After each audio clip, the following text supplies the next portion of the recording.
Y qué extraño que todo el mundo diga que sea una maravilla de filme, ¿no? ¿Tú crees que cuando lo desglosamos de manera técnica o académica encontramos huecos? Pudo haber tomado otro camino y se hubiera vuelto, tal vez no un clásico, pero bastante potencial tenía. Si sientes que la película está ligeramente sobrevalorada, vamos a generar acá controversia.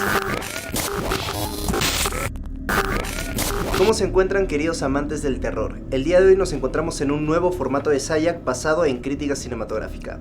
Mi nombre es Marcelo Farfán, guionista de Sayak, un nuevo canal de YouTube de horror y terror de cine mexicano.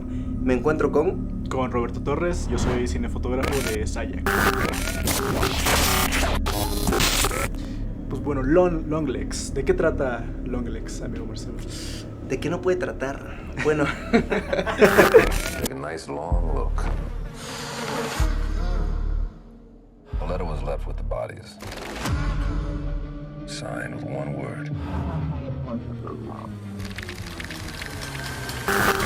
la película tiene muchos subtemas muy interesantes, creo que hay lecturas muy curiosas que ya vamos a ir desglosando, pero en resumen la película se basa acerca de una, pues no diría que policía, ¿no? O sea, Es un una agente del FBI agente.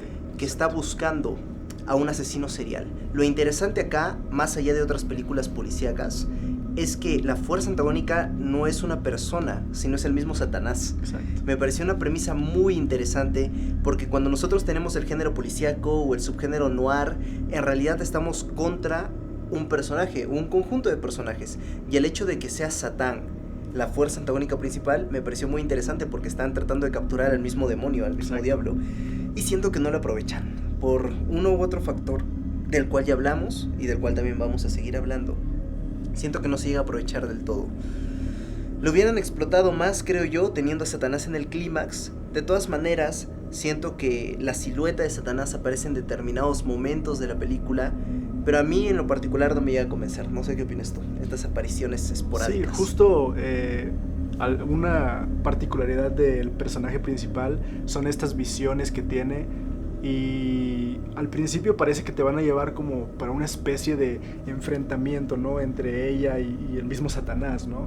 Y no sé, tal vez esta habilidad me hacía pensar que era como una manera de nivelar las posibilidades de que saliera victoriosa, ¿no? La protagonista. Y al final resulta que en realidad eran recuerdos, ¿no? Que en realidad era todo lo que ella vivió de niña, y siento que esa es una oportunidad muy desaprovechada de algo que pudo haber sido como un tercer acto que terminara en una escala de algo sobrenatural muy, muy, muy impresionante, ¿verdad? Además que los flashbacks que menciona Robert están con otro formato, están como en el formato de la cámara automática, ¿no? Esta cámara antigua. Sin embargo, yo creo que ahí hubiéramos visto el punto de vista de la cámara, únicamente de la cámara, bajo el lente y la perspectiva de la protagónica, y no salirnos esta concepción de tener una cuarta pared. Claro. Y pues mantener el mismo formato, ¿no? Creo yo que eso hubiera podido ayudar mejor a poder entender esta construcción de flashbacks y tiempo presente. Por otro lado, a nivel de estructura dramática, ya adentrarnos tantito en el guión, yo creo que la escena de apertura, si bien es cierto que funciona, tal vez no juega a favor al mostrar a Nicolas Cage ya como el monstruo o la fuerza antagónica que nosotros queríamos hasta ese momento. Y después de eso vienen los títulos de entrada. Recordemos que en el género del terror u horror nosotros tenemos una escena de apertura que generalmente sirve como un gancho, como un hook para atrapar la atención de la audiencia. Y en la mayoría de los casos es un asesinato. Es un asesinato que muestra el poderío de la fuerza antagónica a derrotar, para que se le vea grandilocuente. En este caso no funciona de esta manera. Cuando vemos ese pequeño hook es cuando nos adentramos en la escena posterior a la escena de apertura, donde el personaje principal va a la búsqueda de este asesino con su compañero y su compañero recibe un balazo en la cabeza. Ahí es donde a mí me despertó el interés particularmente en la película, y creo que eso hubiera funcionado mejor como una escena de apertura, ya que el arranque de la acción, cuando hablamos de arranque de la acción estamos hablando de lo que desestructura el statu quo del filme, el detonante, el catalizador, como le dice Blake Snyder. Es ese momento en el cual va a empezar de lo que se trata realmente la película, la temática.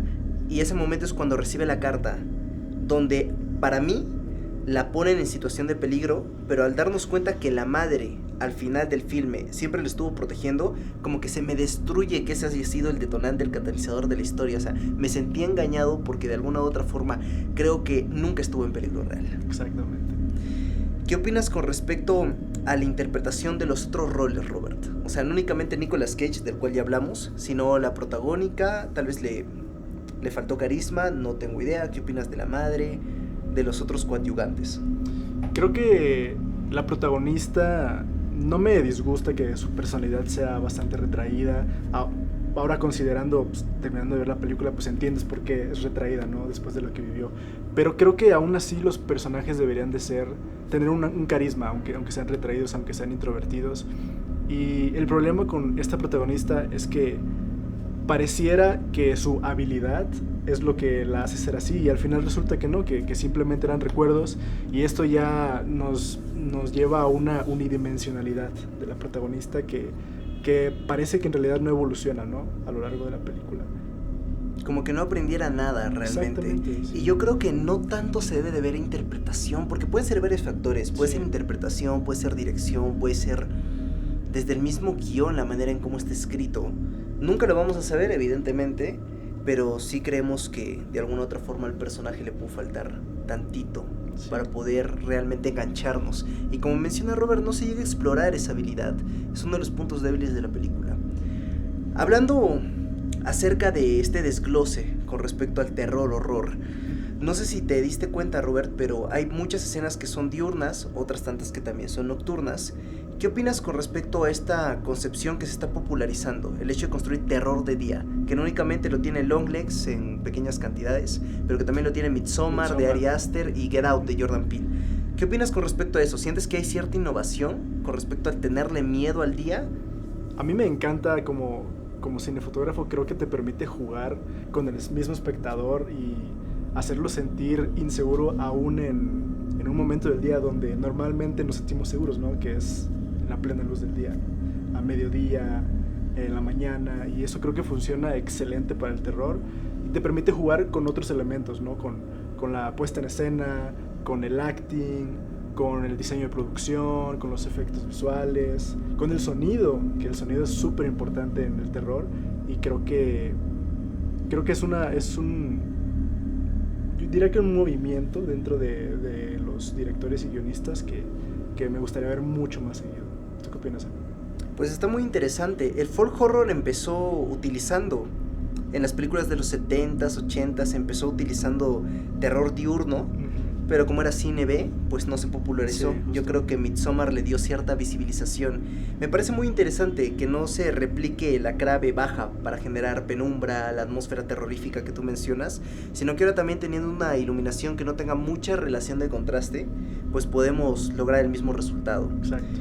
La fortaleza creo está en el guión, en la elección de planos, en la dirección, en la interpretación obviamente, para poder tener la mejor película posible. Ya para finalizar, querido Robert, ¿qué opinas con respecto a la película en general? ¿Dónde la pones? ¿Entre tus favoritas del año? ¿Más o menos? ¿Esperabas más, tal vez?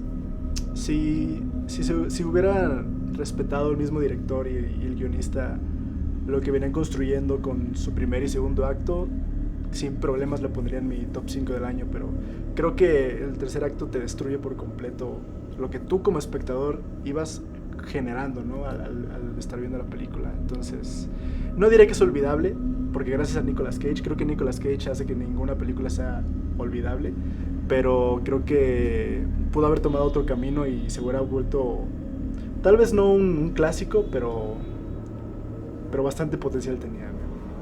Sí, opino lo mismo. Y qué extraño que todo el mundo diga que sea una maravilla de filme, ¿no? ¿Tú crees que cuando lo desglosamos de manera técnica o académica encontramos huecos? ¿O si sientes que la crítica como se ha alivianado en estos días? Porque cada película que sale ya vemos que la crítica puede estar comprada o no, pero hablan maravillas, ¿no?, de cada filme nuevo.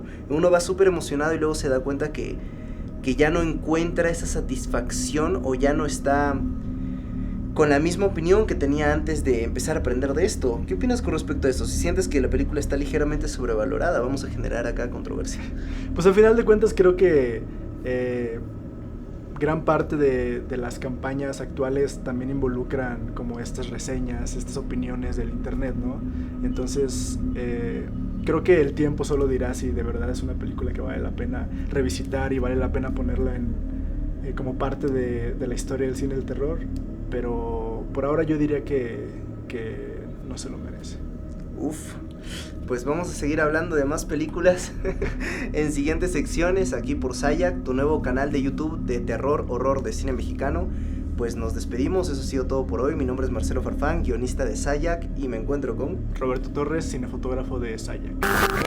No olviden seguirnos por Sayac Horror Films en YouTube, en Instagram, para poder incrementar la producción de cine independiente enfocados en estos géneros, porque de alguna u otra manera necesitamos tener un panteón que hable del terror, horror mexicano, de leyendas latinoamericanas. Exploramos en uno de los cortos Nahual esa premisa, así que no se olviden suscribirse Sayac Horror Films por YouTube y por Instagram.